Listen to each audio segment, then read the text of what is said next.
and welcome to the MotorRev channel.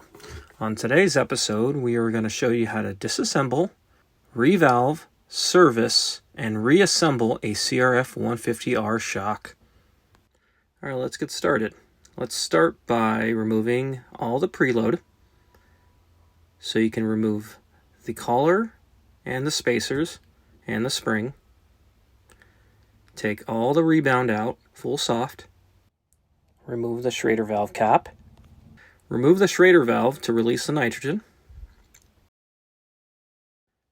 Let's use a punch to knock out the bottom cap. Push the seal head down to expose the clip. I like to use this tool to remove the clips. Once the clip is removed, attach the bottom of the shock to a vise and tap it with a mallet to remove the valve assembly. Dump all the old oil. Now, this part is very important because if you don't do it right, you will damage the shaft. So to remove the peening, you can either use a file, a belt sander, grinder, a lathe, or my personal favorite, the Laner suspension shock shaft tool. That will get rid of the peening in like 5 seconds. So if you're going to use a belt sander, grinder, or file, make sure you cut away the material at a 45-degree angle like this. Then polish it up like this. So if you're going to use a lathe, just turn it down enough just to get that shaft nut off cleanly. This is my personal favorite method, the Laner suspension tool. It gets the job done in like 5 seconds. Now, remove the valve assembly. Remove the seal head. Remove the cap. Remove the bumper. Remove the spring collar seat. Use a Schrader valve holding tool. Push it down and remove the clip. Pull the bladder out. Remove the compression adjuster. Let the body drain. Lay all your parts out nicely. Here's the SDI piston band. Cut the old piston band off.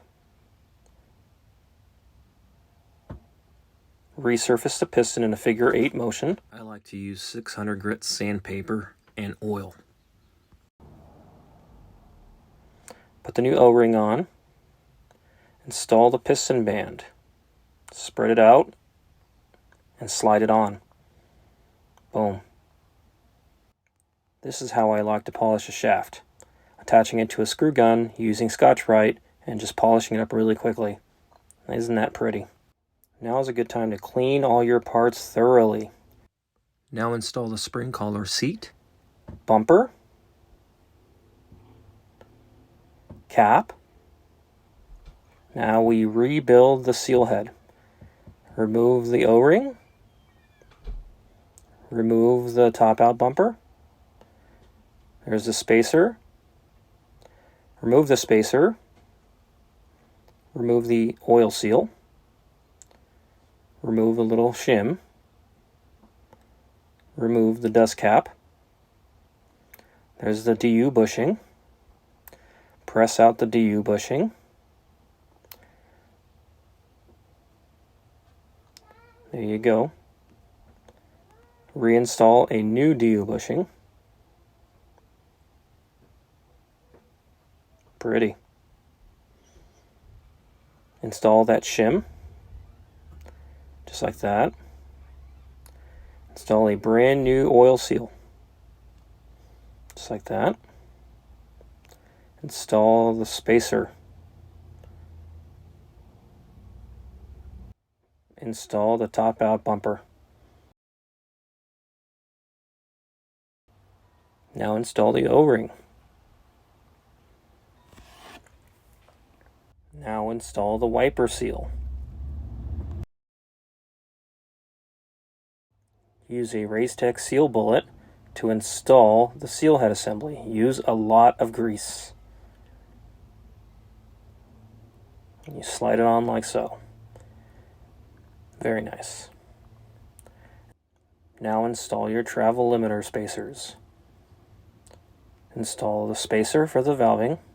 There's your shim stack, compression and rebound. Install the compression first. There you go. Install the piston. Now we're going to install the rebound stack. Install the spacers. Use red Loctite. Here's a one-way check nut with a bleed. Install that. Replace all the O-rings in the compression adjuster. Use grease. Press the high-speed part back on. There you go. Install the compression adjuster. Here's your bladder. Grease it up. Put the cap back on. Install it. Install the clip. Just like so.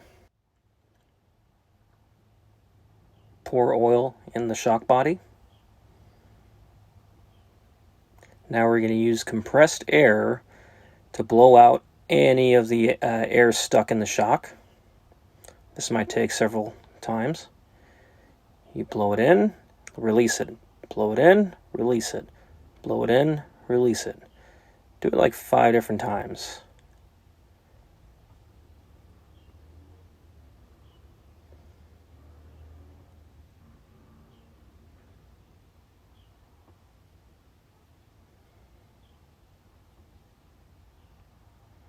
Until it's clean. Install the Schrader valve.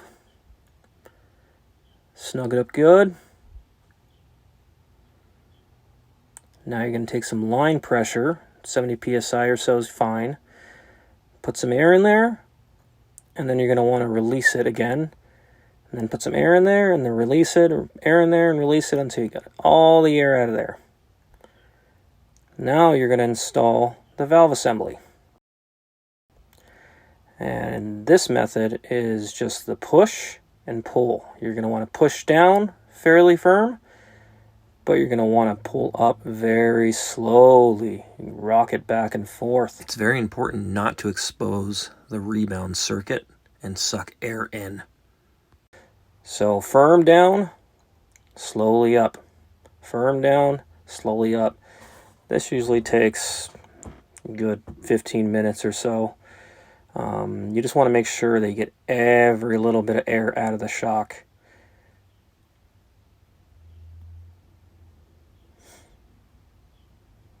Pour some more oil.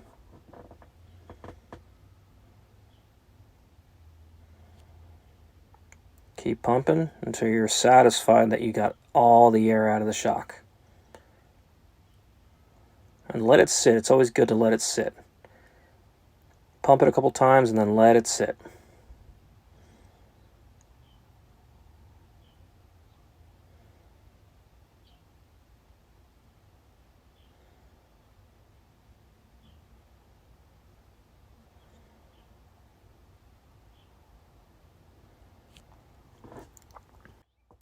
It's always good to get a rubber mallet and strike the bottom of the shock just to crack open some of those shims and get any air out of there.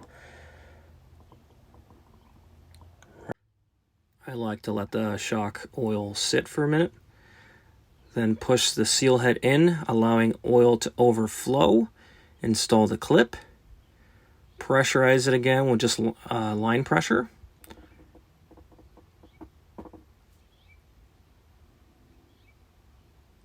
Now remove that line pressure.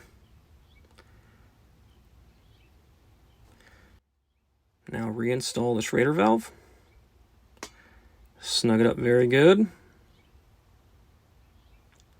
Now we're going to pressurize it with nitrogen. I like to pressurize it to 175 psi. I like to push the shaft down to see it come up.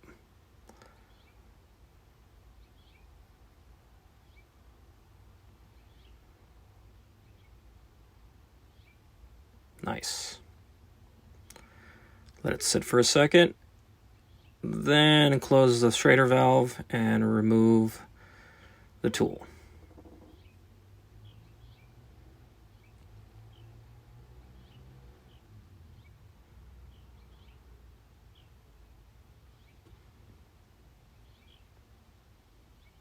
Push down on the shaft to make sure everything's working properly. It should come up on its own. Nice. You shouldn't feel any air. Now set your clickers. With my valve stack, I like 2 rebound, go full closed to the right, and then 2 turns out to the left on the rebound. And then compression, I like 1.5 out. So full close to the right, and then 1.5 turns to the left. Now install the Schrader valve cap. We're going to install the bottom cap. Tap it with a mallet. Now install the spring. Measure the free length. Then we're going to install the spacer and collar. We want the installed preload to be about 10 millimeters.